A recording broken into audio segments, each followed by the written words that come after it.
Mbola faly miarabanao amin'ny anaran'i Jesosy Tompo aho anio alatsinainy 12 ny volana Desambra 2022. Ry havana, manasanao aho iara ivavaka amiko alohany ampaherezako anao ny amin'ny tenin'ny fanahy masina izay nomeny ay Tao Anaty Nofy tamin'ny alatsinainy lasa herinen'io zany raha natory aho ny alina. Iara ivavaka isika tompoko. Ray malala sotranao satria mbola nomenao tombonandro izay havelomana, mideranao, mankalazanao, manajanao. Sotranao Jesosy ny amin'ny fitiavan-dehibe, ny nanoloranao ny tenanao, ho avitra noho ny fahotanay.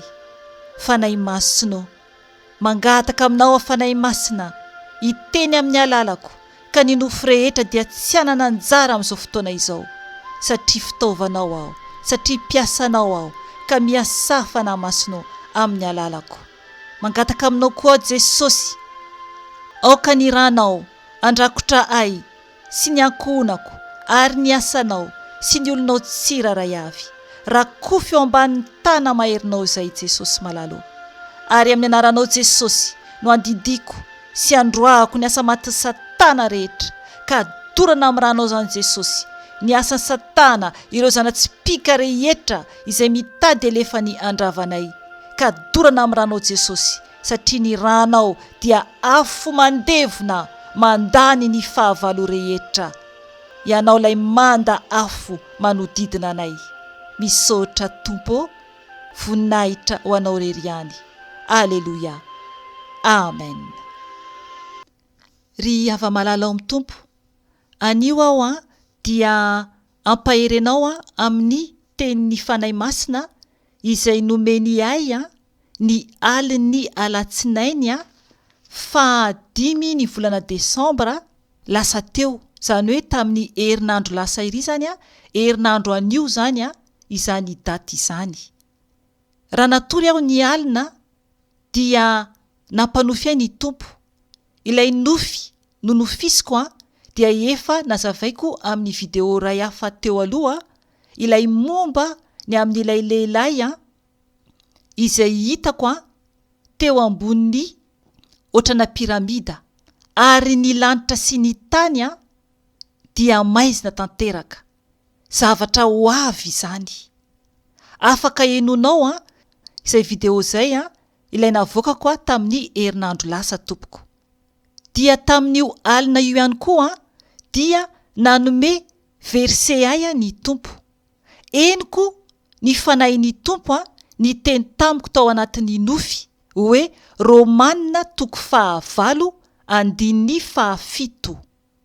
Zay zany no nomeny fanahin'ny Tompo ay tamin'io alina io. Romana 9:7.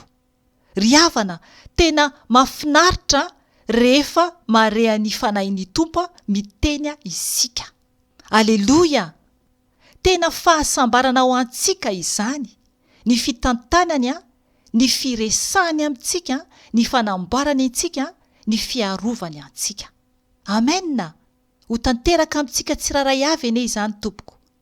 Andao aho vakintsika io Romana io 9:7 dia misy verse hafa koa no nomeny fanahy masina voateo anamboarana, ampaherezana antsika mba hiomana tsara isika alohany hialantsika eto ambonin'ny tany ka mba ho tafiditra any an-danitra.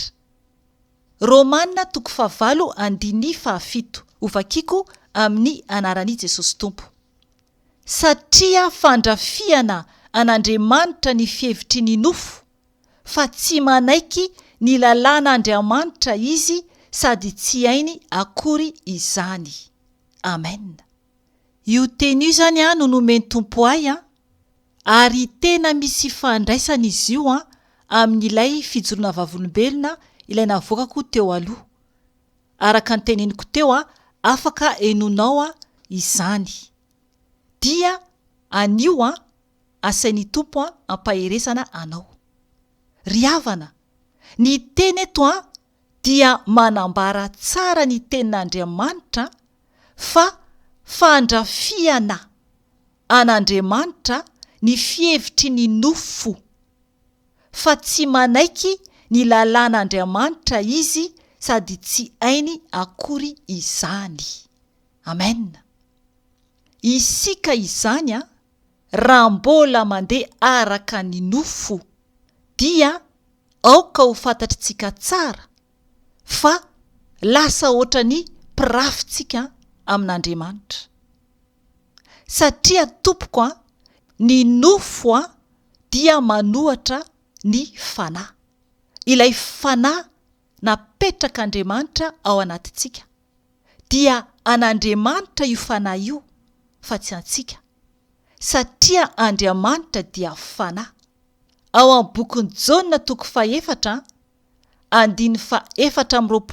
no manambara an'izany hoe Andriamanitra dia fanahy ary izay mivavaka aminy dia tsy maintsy mivavaka amin'ny fanahy sy ny fahamarinana. Amen.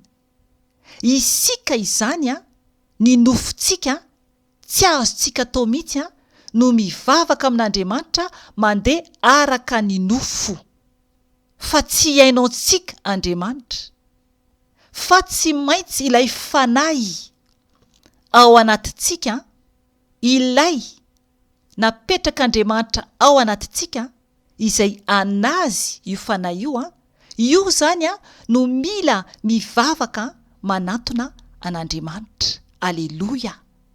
Izay le hoe tsy fantantsika izay vavaka tokony ataontsika, fa ny fanahy masina no mangataka ho antsika amin'ny fitarainana tsy hay tononina.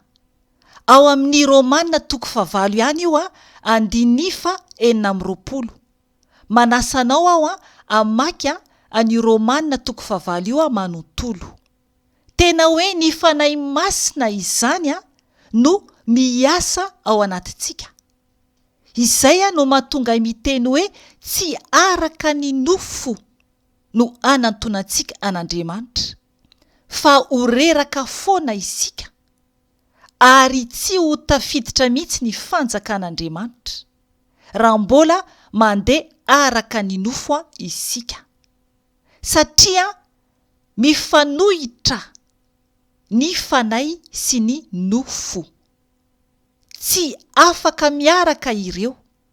Zay raha isika mandeha araka ny fanahy na zay raha isika mandeha araka ny nofo. Ao amin'ny Romana 5:4 ihany dia manambara hoe fa izay tarihin'ny fanahin'Andriamanitra no zanak'Andriamanitra. Zany hoe tsy maintsy tarihin'ny fanahin'Andriamanitra izany isika tompoko. Fa raha ohatra zany isika ka mihevitra araka ny nofo, ny nofontsika no mitarika antsika, dia ao amin'ny 9 dia manambara tompoko fa ny fihevitry ny nofo dia fahafatesana, fa fiainana sy fiadanana kosa no fihevitry ny fanahy. Amen.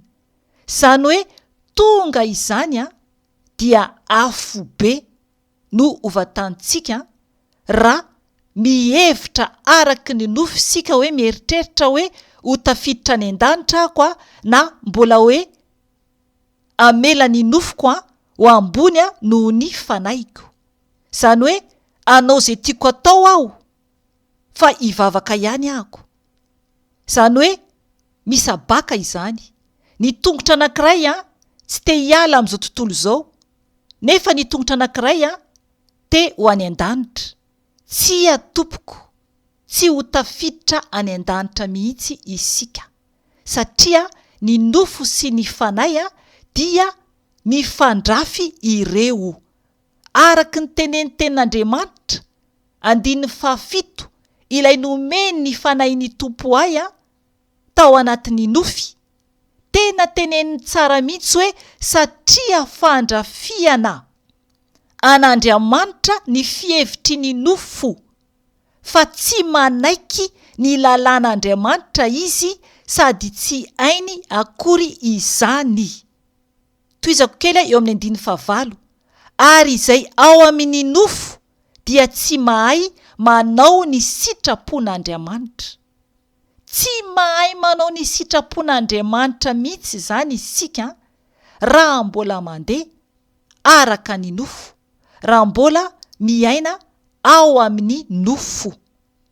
Eo amin'ny 15 fa ianareo dia tsy ao amin'ny nofo fa ao amin'ny fanahy.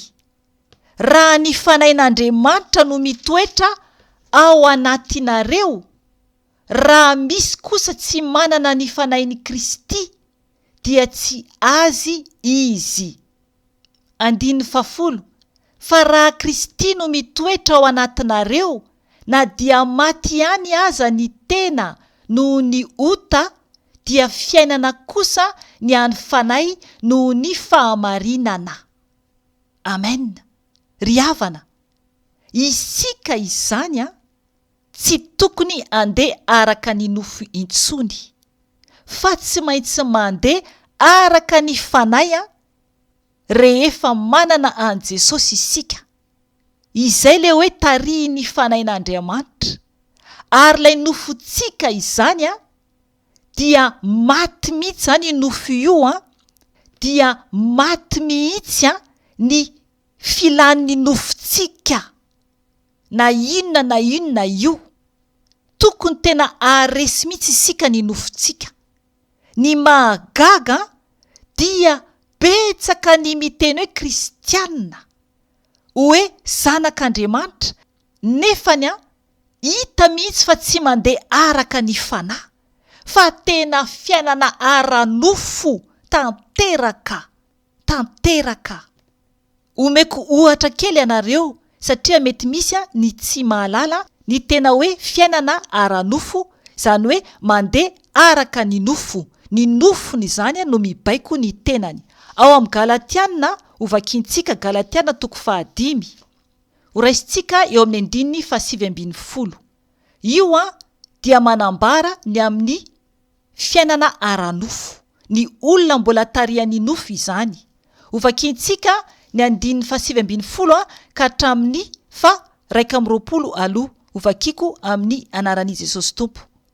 Fa miharihary ny asan'ny nofo dia izao: fijangajangana, fahalotoana, fijejojejona, fanompo-tsampy, fitahirizana ody ratsy, fandrafina, fifandirana, adilay, fialonana, lolompo, fifampiandaniana, fitsitokotokoana, fitsiriritana, fahamamoana, filalaovan-dratsy sy ny toy izany, izay ampitandremako anareo rahateo, tahaka ny nampitandremako anareo fahiny koa, fa tsy andova ny fanjakan'Andriamanitra izay manao izany.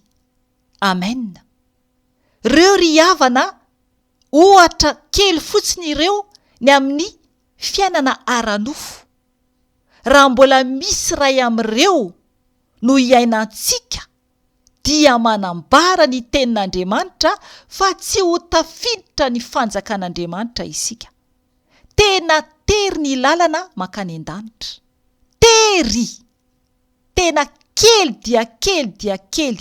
Mila ahitsakitsana avokoa, ahitsakitsana ny ratsy rehetra, ahitsana ny fijangajangana, ahitsana ny fahalotoana, ahitsana ny fijejojejoana, ahitsana ny fanompo-tsampy, ahitsana ny fitahirizana ody ratsy, ahitsana ny fandrafina, ahitsana ny fifandirana, ahitsana ny adila, ahitsana ny fialonana, ahitsana ny lolompo, ahitsana ny fifampiandaniana, ahitsana ny fitsitokotokoana, ahitsana ny fitsiriritana, ahitsana ny fahamamoana, ahitsana ny filalaovan-dratsy.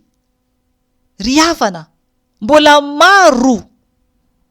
maro ny zavatra ratsy izay tsy idirantsika ny lanitra ao ny fandengaina. Voalaza any amin'ny bokin'ny Apokalipsy izany. Eto izy efa manambara hoe tsy andova ny fanjakan'Andriamanitra izay manao izany. Ao amin'ny bokin'ny Apokalipsy misy amreto no raisiny ary manambara izy fa anana ny anjarany any anatin'ny farimy rehetra afo sy solifara. Izay le teniny ao amin'ny bokin'ny Apokalipsy 1:29. Andao vakiantsika io amin'ny anaran'i Jesosy Tompo satria tena mampitandrina antsika mihitsy ny Tompo alohany hialantsika eto ambon'ity tany ity. Aza reraka tompoko, aza reraka fa miaza foana, mijoro foana. Ady no atrehantsika ty. Andao vakiantsika io amin'ny anaran'i Jesosy Tompo. Apokalipsy 1:29. Fa ny osa, ny tsy mino, ny vetaveta, ny mpamono olona, ny mpijangajanga, ny mpanao ody ratsy, ny mpanompo sampy ary ny mpandainga rehetra dia anana ny anjarany ao anatin'ny farimy rehetra afo sy solifara. Izany no fahafatesana faharoa. Amen. Ry havana, be deaibe no voatonona teo. Oka izay. Aza tia an'izao tontolo izao intsony. Fa aoka isika hiala amin'ny ratsy rehetra. Aoka isika andeha araka ny fanahy. Hiaina araka ny fanahy. Aoka ianao anao divorsa mihitsy amin'ny Satana. Raha tsy izany dia tsy ho afaka ianao fa very any amin'ny afobe. Tsy maintsy isika misaraka tanteraka, manapaka tanteraka ny fifatorantsika amin'izao tontolo izao. Izay isika vao afaka tariny fanahin'Andriamanitra. Dia lasa zanak'Andriamanitra ary ho tafiditra ny lanitra. Izay ny Tompo vao hitoetra ao anatintsika. Dia izay ny fanahy masina vao afaka hiasa amitsika satria masina koa ny toerana hipetrahany. Fa raha mbola maloto ny nofo ny fanahintsika dia tsy hitoetra ao anatintsika mihitsy ny fanahin'ny ray. Satria izy dia fanahy masina. Masina. Masina. Tsisy loto na dia petina kory ao aminy. Ry havana, ao amin'ny Galatiana 5:2-20 ka hatramin'ny 4:20. Raha tariny fanahy isika dia io no tokony iseho ho hitan'ny olona eo amin'ny fiainantsika. Na ny tenantsika koa ary dia atsapa fa ny fanahin'ny iray no mitarika antsika. Ovakiantsika io Galatiana 5:2-20 ka hatramin'ny 4:20. Ovakiantsika amin'ny anaran'i Jesosy Tompo. Ny vokatry ny fanahy kosa dia fitiavana, fifaliana, fiadanana, faharimpo, fahamoram-panahy, fanaovan-tsoa, finoana, fahalemem-panahy, fifehezan-tena. Tsy misy lalàna manohitra izany. Fa izay any Kristy Jesosy dia efa nanombo ny nofony mba amin'ny faniriany sy ny filany teo amin'ny azo fijaliana. Raha velona amin'ny fanahy isika dia aoka andeha araka ny fanahy. Aoka isika tsy hieboebo foana ka ifampiantsy sy ifampialona. Amen. Ry havana, dinio ny tenanao anio. Mangala fotoana kely ho an'ny tenanao. Efa tena tariny fanahin'Andriamanitra ve ianao? Sa mbola ny nofinao no mandidy sy manapaka ny fiainanao? Fampaherezana no omeko anao. Ny ay ny nofoko dia mpanetreko ambany ny fanahiko. tsy manan-kery, tsy manam-pahefana, tsy afaka mitondra ny fanahyko mihitsy ny nofoko, fa ny fanahyko no mitondra ny nofoko. Tsy manaiky hoentin'ny nofoko aho amin'ny filany izao tontolo izao, satria ho rava izao tontolo izao. Ampanginiko foana ny nofoko, dorako amin'ny rahan'i Jesosy foana ny nofoko, ny amin'ny fisainana ratsy rehetra izay entiny anapotehana ny fanahy mba avery any amin'ny elo. Mifandrafo hoy ny tenin'Andriamanitra ny nofo sy ny fanahy, ka tsy maintsy ady no atrehantsika amin'ny nofontsika tsiraray avy. Araka ny tenin'ny Paoly apôstôly ao amin'ny Korintiana voalohany 7:7 hoe fa asiako mafy ny tenako mangana ka andevoziko. Fandraona dia efa nitory tamin'ny sasany aza ao dia olavina kosa. Amen. Asiany mafy ny tena no mangana, ilay nofo izany. Tena andevoziny mihitsy ilay nofo. Tsy hoe kory mamely totondry ny tenany izy, fa na dia reraka izany ilay nofo dia ampanetreny tena. Ohatr'izay kory havana no ataoko. Ray volana lasa izay dia nivonto ny lohaliko akavia. Fantatro fa Satana dia fetsy, satria zahako dia mandohalika foana rehefa mivavaka. Vitsy zany ny fotoana hoe hipetrahako ny mivavaka. Dia hoy tamin'ny Tompo zany indray Jesosy tsy maintsy mandohalika mivavaka.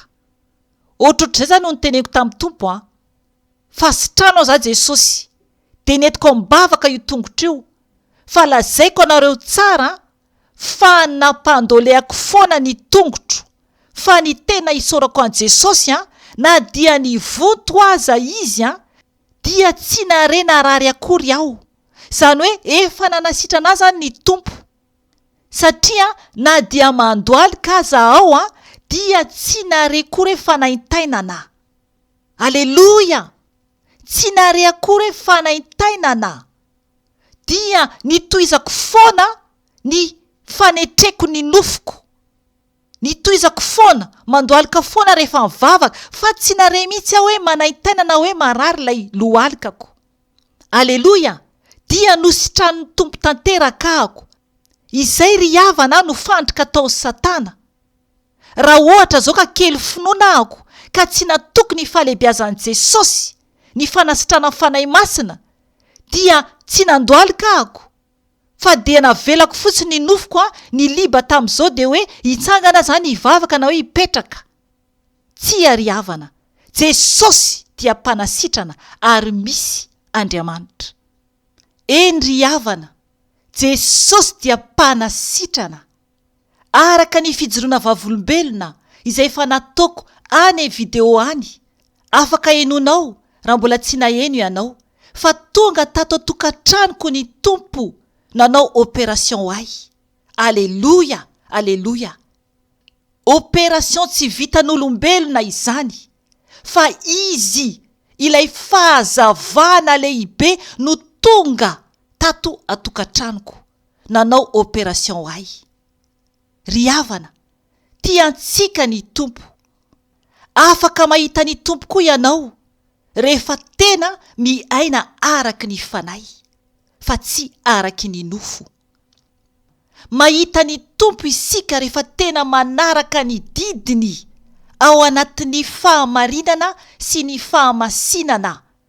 Zany hoe mandeha araka ny fanahy, na ny ivelany na ny anatiny, dia mila ho masina tanteraka avokoa.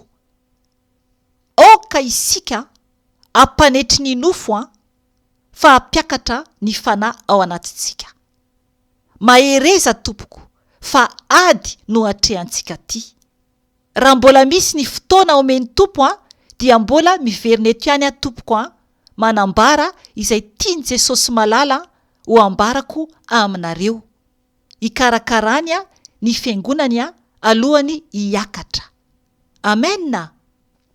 Voninahitra ane ho an'Andriamanitra irery ihany. ary fiadanana ho an'ny olona izay ankasitrahany irery ihany. Amen. Veloma tompoko.